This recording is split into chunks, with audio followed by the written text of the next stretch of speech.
We're in front of the Cottle Zero-Energy Home project. It's a LEED Platinum project with lots of high-tech water conservation features, one of which is gray water. With me here today is John Russell from WaterSprout, one of the local experts in Silicon Valley in the wider San Francisco Bay Area about gray water systems.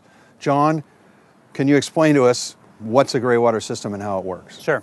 So what we're doing here, Alan, is we're collecting all the gray water from the home and we're going to use it to irrigate the landscape. So what gray water is it's water from the showers, the laundries, and the sinks. We're not collecting water from the toilets or from the kitchen sink. That's black water. But all those other water sources are going to be draining into this tank right here that we've placed in the landscape. This collects the gray water and temporarily stores it. Once the tank fills up with gray water, then the pump's going to turn on and we're going to be pumping the gray water out from here into drip irrigation tubing that we've been installed in the landscape, and thereby saving a lot of clean domestic water.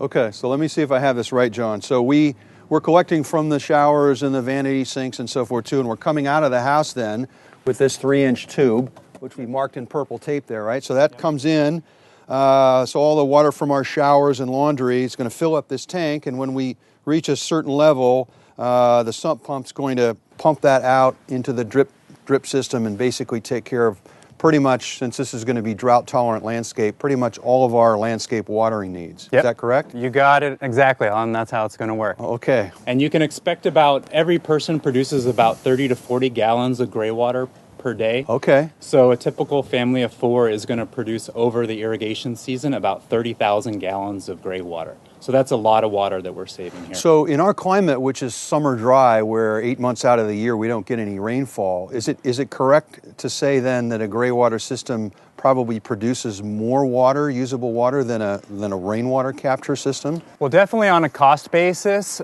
cost per gallon saved, gray water makes a lot more sense in this climate than a rainwater system does. You're going to save a lot more water with gray water than rainwater. Great. And so for when we're finishing we're actually in the middle of the landscaping here, so we have a water budget that we worked out during that design phase. Is that correct? That's correct. On how to, and we have what, 5 or 6 zones here? Yeah, we're going to have 6 zones of irrigation here in the landscape.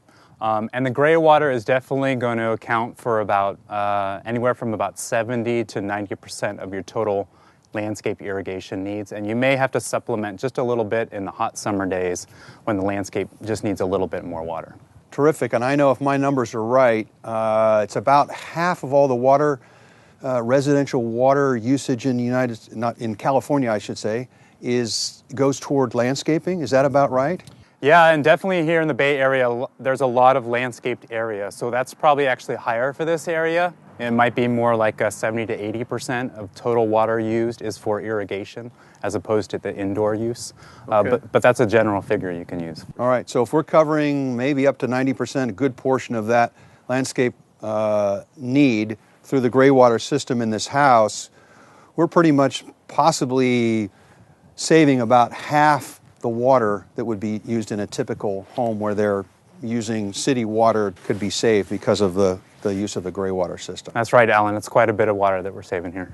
All right. Well, that's what we signed on for. John, thanks very much for Thank you. coming down.